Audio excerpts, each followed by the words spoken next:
അപ്പോൾ Brazil officially round of 32 qualify ആയിട്ടുണ്ട്. Okay, Neymar തിരിച്ചു വന്ന മത്സരം.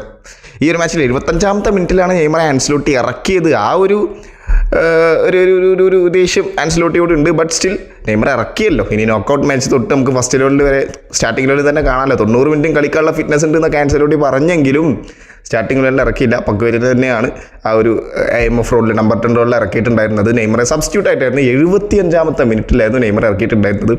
ഈ ഒരു മാച്ചിനെ കുറിച്ച് പറയുകയാണെന്നുണ്ടെങ്കിൽ വിനീഷ്യസ് ജൂനിയർ പൂണ്ട് വിളയാട്ടം. ഓക്കെ, വിനീഷ്യസ് ജൂനിയറിനാണ് ഈ ഒരു മാച്ചിൽ man of the match award കിട്ടിയത്. Okay, of course is deserving. 2 goal score ചെയ്തിട്ടുണ്ടില്ല എന്ന് പറഞ്ഞാൽ എന്നെ സംബന്ധിച്ചിടത്തോളം വിനീഷ്യസ് ജൂനിയറിനെക്കാട്ടും ഡിസേർവിംഗ് എന്ന് പറയുന്നത് ആലിസൺ ബക്കറായിരുന്നു. കാരണം എന്താണെന്നറിയോ, മൊറോക്കയും ബ്രസീലും തമ്മിൽ ടൈറ്റ് മാച്ച് നടന്നുകൊണ്ടിരിക്കുകയാണ്. ഗോൾ ഡിഫറൻസിൻ്റെ ബലത്തിൽ മാത്രമാണ് പരിപാടി നടന്നുകൊണ്ടിരിക്കുന്നത്. ഇവിടെ ബ്രസീൽ 1 സൈഡഡ് മാച്ച് ആണെങ്കിൽ അപ്പുറത്ത് മൊറോക്കോയും ഹെയ്ത്തിയും തമ്മിൽ ചാവുകയാണ്. അടിയോടടിയോ ഹെയ്ത്തിൻ്റെ ഒക്കെ ഒരു 2ാമത്തെ ഗോൾ വരും. എൻ്റെ പൊന്നോ, കിടിലം ഗോള്, അതിലൊന്നും പറയാനില്ല. കിടിലം ഗോൾ. ആ ഗോൾ കണ്ടിട്ടുണ്ടെന്നെങ്കിൽ ഞാൻ ബ്രസീലിൻ്റെ കളിയാണ് കണ്ടത്. ആ സാധനത്തിൻ്റെ ഒരു റീലായിട്ടാണ് ഞാൻ കണ്ടത്. കിടിലം ഗോളാണ് 2ാമത്തെ goal.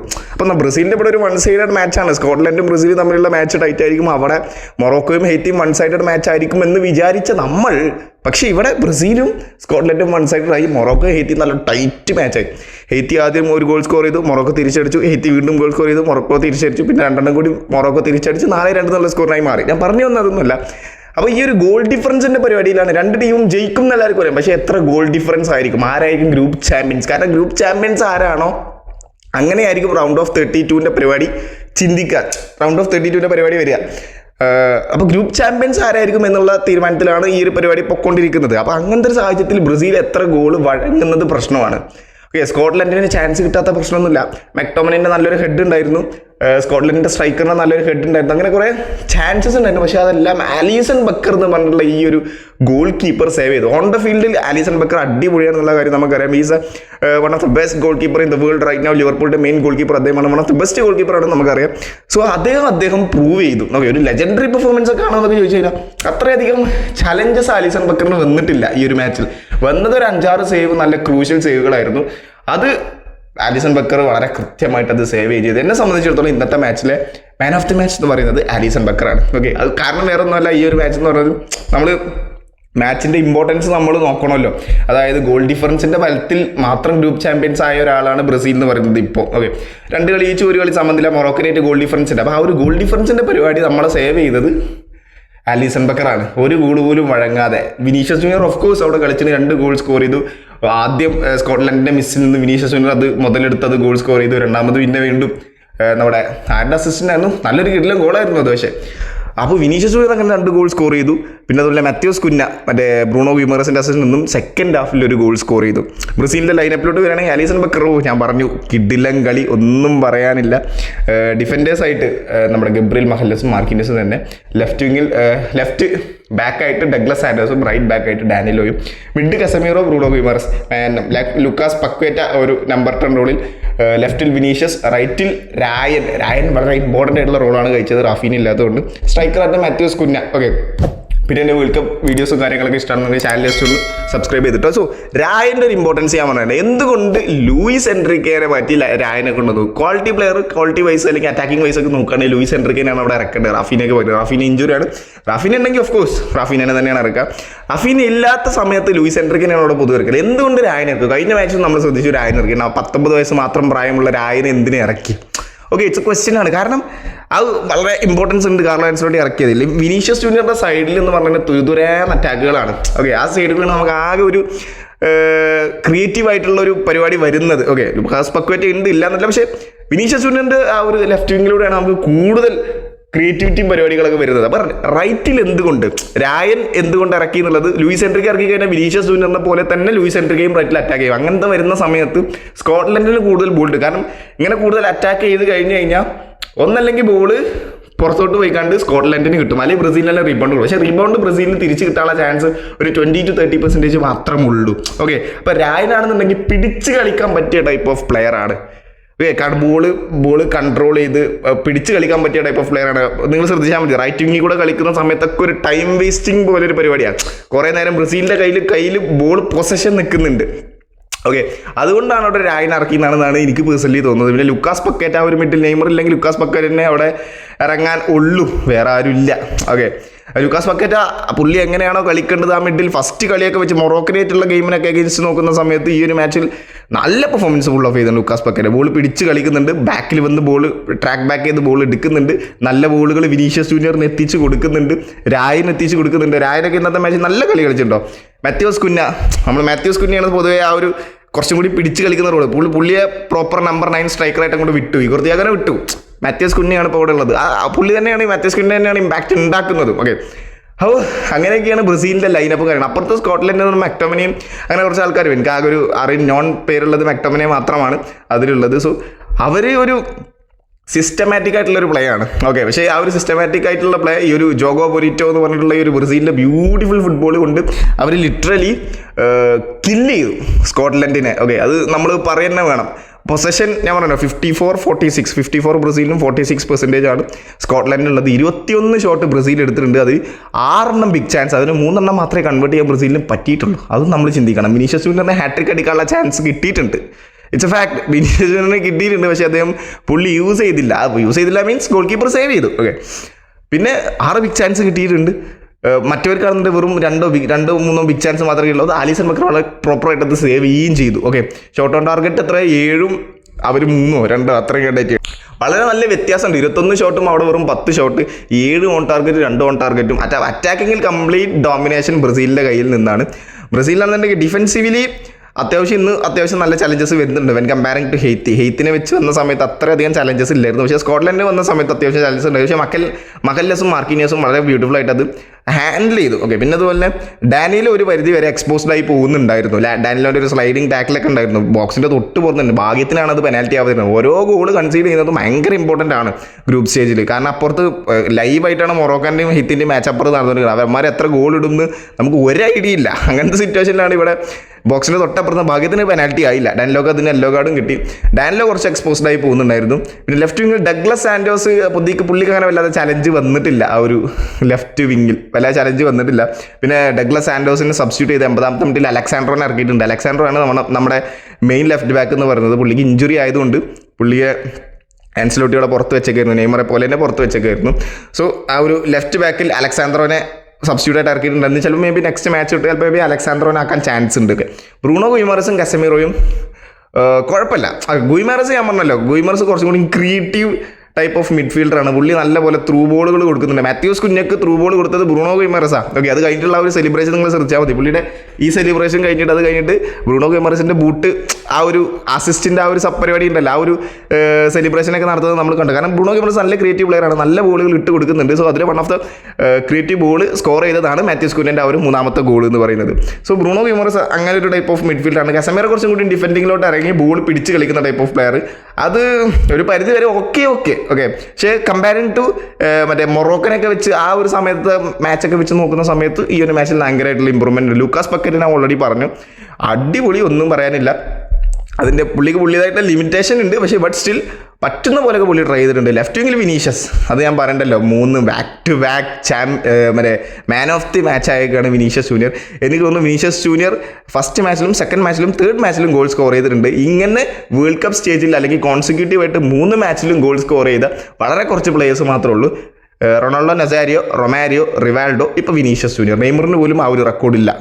Okay, Neymar ഇൻബിറ്റ് 2 match consecutive ആയിട്ട് അങ്ങനെ എന്താ അടിച്ചിട്ടുള്ളൂ. നെയ്മർ 3 മാച്ച് കോൺസിക്യൂട്ടീവ് ആയിട്ട് അടിച്ചിട്ടില്ല. സോ വിനീഷ്യസ് ജൂനിയറിന് ഇപ്പോൾ ആ ഒരു റെക്കോർഡ് ഉണ്ട്. Vinicius junior is literally now carrying the Brazil. That's A fact. അതുകൊണ്ടായിരിക്കും ചിലപ്പോൾ മേ ബി 75ാമത്തെ മിനിറ്റ് വരെ നെയ്മറിനെ അവിടെ വെച്ചത്. കാരണം സെക്കൻഡ് ഹാഫ് വരെ നല്ല റിതത്തിലാണ് പൊക്കോണ്ടിരുന്നത്. 60-65ാമത്തെ മിനിറ്റ് വരെ നല്ല റിതത്തിലാണ് ബ്രസീൽ പൊക്കോണ്ടിരുന്നത്. ആ ഒരു റിതം ബ്രേക്ക് ചെയ്യേണ്ടെന്ന് വിചാരിച്ചിട്ടാണ് നെയ്മർ ഇറക്കാതിരുന്നതെന്നാണ് എനിക്ക് പേഴ്സണലി തോന്നുന്നത്. കാരണം നെയ്മർ ഇറങ്ങി കഴിഞ്ഞ് കഴിഞ്ഞാൽ complete focus will goes to Neymar. പിന്നെ നെയ്മർ ശ്രദ്ധിച്ചിട്ടുണ്ടോ, ലൂക്കാസ് പക്കേറ്റിനെ മാറ്റിക്കാണ്ട് അവിടെ ഗബ്രിയേൽ മാർട്ടിനെല്ലിനെ കൊണ്ടുവന്നു. മാത്യൂസ് കുഞ്ഞനെ മാറ്റിയാണ് നെയ്മറെ കൊണ്ടുവന്നത്. നെയ്മർ ഒരു ക്രിയേറ്റീവ് പ്ലെയർ ആയിട്ടല്ല കൊണ്ടുവന്നത്, ഒരു പരിധി വരെ സ്ട്രൈക്കറായിട്ടാണ് കൊണ്ടുവന്നത്. പിന്നെ എൻട്രിക്ക് രായനെ മാറ്റിയാണ് കൊണ്ടുവന്നത്. അപ്പോൾ റൈറ്റ് വിങ്ങിൽ എൻട്രിക്ക്, സ്ട്രൈക്കറായിട്ട് നെയ്മർ, ലെഫ്റ്റിൽ വിനീഷ്യസ്, സോറി ഈ ഒരു 10ാം നമ്പർ റോളിൽ നെയ്മർ തന്നെ കളിച്ചത്. സ്ട്രൈക്കറായിട്ട് വിനീഷ്യസ്, ലെഫ്റ്റിൽ ഗബ്രിയൽ മാർട്ടിനെല്ലി. പക്ഷേ നെയ്മർ അങ്ങനെ ആ ഒരു പ്രോപ്പർ സ്ട്രൈക്കർ റോളിലൊന്നും അല്ല കളിച്ചത്. ഒരു പരിധി വരെ നെയ്മർക്ക് ആ ഒരു പ്ലേയിങ് ടൈം കൊടുക്കുക, ആ ഒരു പിച്ചിനോട് ഒരു അഡാപ്റ്റ് ആയിട്ട് വരിക, നെക്സ്റ്റ് നോക്കൗട്ട് മാച്ചിൽ സ്റ്റാർട്ടിംഗ് ലെവലിൽ നെയ്മറിനെ ഇറക്കി വിടുക. ഈ ഒരു പരിപാടിയായിരിക്കും maybe Carlo Ancelotti use ചെയ്തിട്ടുണ്ടാവുക. സോ അങ്ങനെയൊക്കെയാണ് ബ്രസീലിൻ്റെ കാര്യങ്ങൾ എന്ന് പറയുന്നത്. ടാക്ടിക്കലി ബ്രസീൽ ജസ്റ്റ് ഡിമോളിഷ്ഡ് അല്ലെങ്കിൽ ഡിസ്ട്രോയിഡ് സ്കോട്ട്ലൻഡ് എന്ന് പറയേണ്ടി വരും. സ്കോട്ട്ലൻഡ് ഞാൻ പറഞ്ഞല്ലോ ഓൾറെഡി വേറെ ഒരു സിസ്റ്റമാറ്റിക് ആയിട്ട് പ്ലേ കളിക്കുന്ന ഒരു പ്ലെയറാണ്. അവരങ്ങനെ കുറച്ച് കാണേണ്ട ടൈപ്പ് ഓഫ് പ്ലെയർ ഒന്നും അല്ല. പക്ഷേ ബട്ട് സ്റ്റിൽ ബ്രസീലുമായിട്ട് വന്ന സമയത്ത് അവരൊന്നും അല്ലാതായിപ്പോയി, ഒരു നിലം പതിഞ്ഞു പോയി. ഇനി ആലിസൺ ബക്കറിൻ്റെ ഈ ഒരു മാച്ചിലെ പെർഫോമൻസ് എന്ന് പറയുന്നത് ഭയങ്കര ക്രൂഷ്യലായിരുന്നു. എന്നെ സംബന്ധിച്ചിടത്തോളം ഞാൻ പറഞ്ഞില്ല, ഭയങ്കര ക്രൂഷ്യലായിരുന്നു. കാരണം ഓരോ ഗോൾ കൺസീഡ് ചെയ്യുന്നത് നമുക്ക് ഭയങ്കര ഇമ്പോർട്ടൻ്റ് ആയിരുന്നു. അത് ആലിസൺ ബക്കർ വളരെ ബ്യൂട്ടിഫുൾ ആയിട്ട് അത് ഹാൻഡിൽ ചെയ്ത് പുള്ളി ആ ഒരു ജോബ് വളരെ കൃത്യമായിട്ട് ചെയ്തു എന്നുള്ളതാണ് എനിക്ക് പേഴ്സണലി അത് കണ്ടപ്പോൾ തോന്നിയത്. പിന്നെ ഇന്നത്തെ മാച്ചിൽ ഇനി ആരും പ്രത്യേകിച്ച് പറയാനൊന്നും ഇല്ലാന്ന് തോന്നുന്നു. ആൻസലോട്ടിയുടെ ടാക്ടിക്സ് വളരെ കൃത്യമായിട്ട് വർക്ക് ചെയ്തു. ഞാൻ പറയുന്നു മറ്റേ ഇന്റർനാഷണൽ ബ്രേക്കില്ലേ, ആ ഒരു സമയത്ത് മാർച്ചിൻ്റെ ആ ഇന്റർനാഷണൽ ബ്രേക്കിൻ്റെ സമയത്ത് ഞാൻ പറയുന്നു ഈ ഒരു വിനീഷ്യസ് ജൂനിയറിനൊക്കെ വെച്ച് കാർലോ ആൻസലോട്ടി എന്ത് തേങ്ങയായി കാണിക്കുക. ബ്രസീൽ ഒട്ടും ഫോമല്ലാത്ത വിനീഷ്യസ് ജൂനിയറിന്റെ മെയിൻ പ്ലെയർ ആക്കിയിട്ട് കാർലോ ആൻസലോട്ടി എങ്ങനെ ബ്രസീൽ പോലത്തെ ഒരു ടീമിനെ വേൾഡ് കപ്പിലോട്ട് ലീഡ് ചെയ്യും? റയൽ മാഡ്രിഡിലാണെങ്കിൽ ഓക്കെ പുള്ളി അത് തെളിയിച്ചിട്ടുണ്ട്, ചാമ്പ്യൻസ് ലീഗിൽ അടിച്ച് തെളിയിച്ചിട്ടുണ്ട്. പക്ഷേ ബ്രസീലിൽ പുള്ളി അത് എങ്ങനെ ചെയ്യും എന്നുള്ള ക്വസ്റ്റ്യൻ ഞാൻ മാത്രമല്ല ഓൾമോസ്റ്റ് എല്ലാ ഫുട്ബോളിനെ റിവ്യൂ ചെയ്യുന്ന ആൾക്കാരും പറഞ്ഞൊരു കാര്യം അതായിരുന്നു, ഞാൻ ഇൻക്ലൂഡിങ് മീ. പക്ഷേ now it's making sense. Now it's seriously making sense. കാരണം വിനീഷ്യസ് ജൂനിയർ ഇപ്പോൾ കോൺസിക്യൂട്ടീവായിട്ട് 3 വേൾഡ് കപ്പ് മാച്ചുകൾ കളിക്കുന്നു. ഗ്രൂപ്പ് സ്റ്റേജ് ആണെന്നൊക്കെ പറഞ്ഞ് പലരും ഇതാക്കുന്നുണ്ട്. പക്ഷേ ഗ്രൂപ്പ് സ്റ്റേജിലാണെങ്കിലും ബ്രസീലിന് വേണ്ടി ആ ഒരു ഹെവി ജേഴ്സി എടുത്ത് വേൾഡ് കപ്പിൽ ഗോൾ സ്കോർ ചെയ്യുക എന്ന് പറയുന്നത് ഭയങ്കര ബുദ്ധിമുട്ടുള്ള പരിപാടിയാണ്.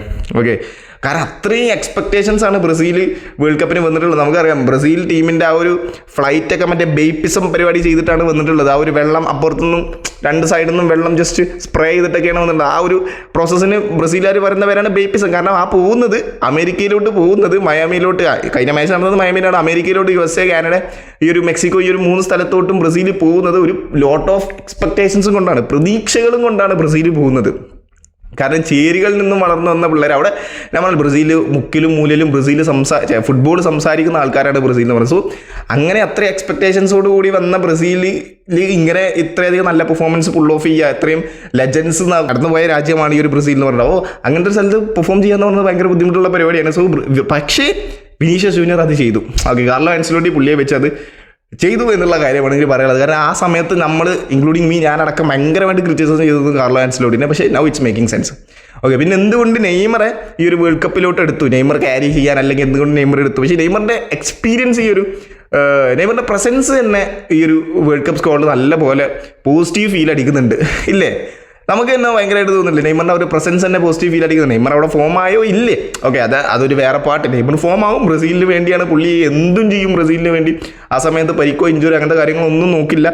സോ നെയ്മർ അവിടെ ഉണ്ടാവും, പുള്ളി എന്തും ചെയ്യും. ഓക്കെ, അതൊരു ഡിഫറൻറ്റ് പാർട്ട്. പക്ഷേ നെയ്മർ പിന്നെ ഇൻ കേസ് ഇറങ്ങിയില്ല എന്ന് വിചാരിച്ചുള്ളൂ. പക്ഷേ നെയ്മറിൻ്റെ ആ ഒരു പ്രസൻസ് തന്നെ അവിടെ പലർക്കും ഭയങ്കര പോസിറ്റീവ് മനസ്സിലായില്ല. എന്നാൽ ആ ഒരു സബ്സ്റ്റിറ്റ്യൂട്ടിന് ഇറങ്ങിയ സമയത്ത് മാത്യൂസ് കുഞ്ഞെ കണ്ടു, ചിരിച്ചിട്ടാണ് നെയ്മറിനെ ഹഗ് ചെയ്തിട്ടാണ് അവർ കയറിയുള്ളത്. ആ പുള്ളിക്ക് ഒരു പോസിറ്റീവ് മൈൻഡ്. അങ്ങനെ പോസിറ്റീവ് മൈൻഡോട് കൂടി പ്ലേയേഴ്സ് കളിക്കുന്ന സമയത്ത് അവർക്ക് ഭയങ്കരമായിട്ടുള്ള എനർജിയും ആ ഒരു ഫോമും കണ്ടെത്താൻ ചിലപ്പോൾ സാധിക്കും. വിനീഷ്യസ് ജൂനിയറിൻ്റെ ഈ ഒരു ഫോമിലും നെയ്മറിൻ്റെ ആ ഒരു പ്രസൻസ് നല്ലപോലെ ഫീൽ ഉണ്ട്, ആ ഒരു പ്രസൻസ് നല്ലപോലെ പോസിറ്റിവിറ്റി ഉണ്ടെന്ന് എനിക്ക് പേഴ്സണലി തോന്നിയിട്ടുണ്ട്. ഓക്കെ, ഓരോ പ്ലേയേഴ്സിനും ഇപ്പോൾ രായനും നെയ്മറും നല്ല കമ്പനിയുള്ള ആൾക്കാരാണ്. പുള്ളി രായൻ്റെ ഈ പെർഫോമൻസിലും എനിക്ക് നെയ്മറിൻ്റെ ഒരു പ്രസൻസ് നല്ലപോലെ ഫീൽ ആയത് എനിക്ക് തോന്നിയിട്ടുണ്ട്. നെയ്മറുള്ള സമയത്ത് ആ ഒരു നിങ്ങൾ ശ്രദ്ധിച്ചിട്ടുണ്ടാകും, ആ ഒരു ട്രെയിനിങ് ഗ്രൗണ്ടൊക്കെ ഭയങ്കര ഹാപ്പിയാണ്. പല റീൽസൊക്കെ കാണുന്ന സമയത്ത് അത് പലരും പറഞ്ഞിട്ടുണ്ട്, മെസ്സി ഉൾപ്പെടെ എല്ലാവരും പറഞ്ഞിട്ടുണ്ട് നെയ്മർ ഈ ഒരു ട്രെയിനിങ് അല്ലെങ്കിൽ ഡഗ് ഔട്ട് ഭയങ്കര ഹാപ്പി ആക്കാൻ ഭയങ്കരമായിട്ട് ഇമ്പോർട്ടൻ്റ് ആയിട്ടുള്ള ഒരാളാണ്. അപ്പോൾ അതുകൊണ്ടായിരിക്കും മേ ബി നെയ്മർ എടുത്തത്. പക്ഷേ നെയ്മർ ഇറക്കും, അത് കൺഫേം ആണ്. അതിൻ്റെ ഒരു സിഗ്നൽ നമ്മൾ കണ്ടു. നോക്കൗട്ടിന് വേണ്ടി നെയ്മർ എന്തും ചെയ്യും. ഞാൻ വീണ്ടും പറയുന്നു, അതിന് മാത്രമായിട്ട് ഇറക്കിയെന്നല്ല, നെയ്മർ ഇറക്കും, നെയ്മറിന് ഒരു ഇൻഫ്ലുവൻസ് വരും. പക്ഷേ കറൻറ്റ്ലി ഇപ്പോൾ ക്യാരി ചെയ്യുന്നത് വിനീഷ്യസ് ജൂനിയറാണ്. ഇൻഷാ അല്ലാഹ് പുള്ളിക്ക് ഇനിയും ക്യാരി ചെയ്യാൻ പറ്റട്ടെ, ബ്രസീൽ വേൾഡ് കപ്പിലോട്ട് പോട്ടെ, നെയ്മറിന് പറ്റുന്നതൊക്കെ നെയ്മറും ചെയ്യട്ടെ, എല്ലാം ചെയ്യട്ടെ. വേൾഡ് കപ്പിൻ്റെ ഫൈനലിൽ വരെ എത്തി ആ ഒരു കപ്പും കൂടി ബ്രസീൽ എടുക്കട്ടെ എന്നാണ് നമ്മുടെ ആഗ്രഹം. സോ ഇങ്ങനെയൊക്കെയാണ് ബ്രസീലിൻ്റെ കാര്യങ്ങൾ. പിന്നെ മൊറോക്കോ ഹെയ്ത്തി, ഞാൻ പറഞ്ഞല്ലോ 4-2 എന്നുള്ളൊരു സ്കോറിന് മൊറോക്കോ ജയിച്ചു. സോ അവർ ക്വാളിഫൈ ആയിട്ടുണ്ട്. പിന്നെ റൗണ്ട് ഓഫ് 32 ആരായിരിക്കും ബ്രസീലിൻ്റെ ഒപ്പോണൻറ്റ്? ഓക്കെ, ഗ്രൂപ്പ് സിയും ഗ്രൂപ്പ് എഫും തമ്മിലാണ് വരുന്നത്. പല പ്രഡിക്ഷൻസും ഞാൻ കണ്ടിട്ടുണ്ട്. മേ ബി ജപ്പാൻ വരാം, മേ ബി ജർമ്മനി വരാം, പിന്നെ അതുപോലെ തന്നെ പിന്നെ ഹോളണ്ട് വരാം. ഈ 3 ടീമാണ് ബ്രസീലിന് വരാൻ ചാൻസ് ഉള്ളത്. നൗ ഇറ്റ്സ് അതിൽ കുറേ ടീം പോയിട്ടുണ്ട്. കാരണം ബ്രസീൽ ഗ്രൂപ്പ് ചാമ്പ്യൻസ് ആയി. ഗ്രൂപ്പ് സിയിൽ നിന്നും ഗ്രൂപ്പ് എഫിൻ്റെ റണ്ണറപ്പ് ആയിരിക്കും ബ്രസീലിൻ്റെ ഒപ്പോണൻ്റ് എന്ന് പറയുന്നത്. സോ ഗ്രൂപ്പ് എഫിൻ്റെ ഇപ്പോൾ കറണ്ട് സിറ്റുവേഷൻ എന്ന് പറയുന്നത് റണ്ണറപ്പ് എന്ന് പറയുന്നത് ജപ്പാനാണ്. ജപ്പാനും സ്വീഡനും ഇനി ഒരു മാച്ച് ബാക്കിയുണ്ട്. ഹോളണ്ട് വരാനും ചാൻസ് ഉണ്ട്, ജപ്പാൻ വരാൻ ചാൻസ് ഉണ്ട്, സ്വീഡൻ വരാനും ചാൻസ് ഉണ്ട്. പക്ഷേ അതിൽ ഹോളണ്ട് വരാൻ ചാൻസ് ഭയങ്കര കുറവ്. കാരണം ഹോളണ്ടിൻ്റെ നെക്സ്റ്റ് ഒപ്പോണൻ്റ് എന്ന് പറയുന്നത് തുനീഷ്യയാണ്. പക്ഷേ ജപ്പാനും സ്വീഡനുമാണ് മാച്ചിലുള്ളത്. ആ ഒരു മാച്ചിൽ ആരാണോ ജയിക്കുന്നത് അവരായിരിക്കും മേ ബി ബ്രസീലിൻ്റെ ഒപ്പോണൻറ്റ് എന്ന് പറയുന്നത്. ജപ്പാനാവാം, സ്വീഡൻ ആവാം. മോനെ ജപ്പാനൊക്കെ പേടിക്കണം കേട്ടോ, ജപ്പാനെ പേടിക്കണം. ജപ്പാൻ സീൻ ടീമാണ് എൻ്റെ ഒരു അഭിപ്രായത്തിൽ. ഓക്കെ, ഇതെൻ്റെ സ്ട്രിക്ട്ലി മൈ ഒപ്പീനിയൻ ആണ്. ജപ്പാനെ പേടിക്കണം എന്നാണ് എനിക്ക് തോന്നുന്നത്. കഴിഞ്ഞ പ്രാവശ്യമൊക്കെ ജസ്റ്റ് മിസ്സാണ് അവർ ക്രൊയേഷ്യനായിട്ട് പെനാൽറ്റീസിൽ പോയത്. നമ്മൾ അത് കഴിഞ്ഞിട്ടാണ് നമ്മളേറ്റ് പിന്നെ ക്രൊയേഷ്യ വന്നത്. ക്രൊയേഷ്യ പിന്നെ നമ്മളെ പൊട്ടിച്ചിട്ട് അവർ സെമിക്ക് കടന്നു. സോ ഇങ്ങനെയൊക്കെയാണ് റൗണ്ട് ഓഫ് 32ൻ്റെ കാര്യം. Brazil world group stage champions ആയിട്ടുണ്ട്. ഇനി റൗണ്ട് ഓഫ് 32 ആരായിരിക്കും വെയിറ്റ് ചെയ്യും, ആരായാലും നമ്മൾ പൊട്ടിച്ച് റൗണ്ട് ഓഫ് 16 ക്വാളിഫൈ ആകുമെന്ന് തന്നെയാണ് എൻ്റെ വിശ്വാസം. സോ എൻ്റെ കണ്ടൻസും കാര്യങ്ങളൊക്കെ ഇഷ്ടമാണെന്നുണ്ടെങ്കിൽ ചാനൽ ജസ്റ്റ് ഒന്ന് സബ്സ്ക്രൈബ് ചെയ്ത് വെച്ചോ. Thank you so much.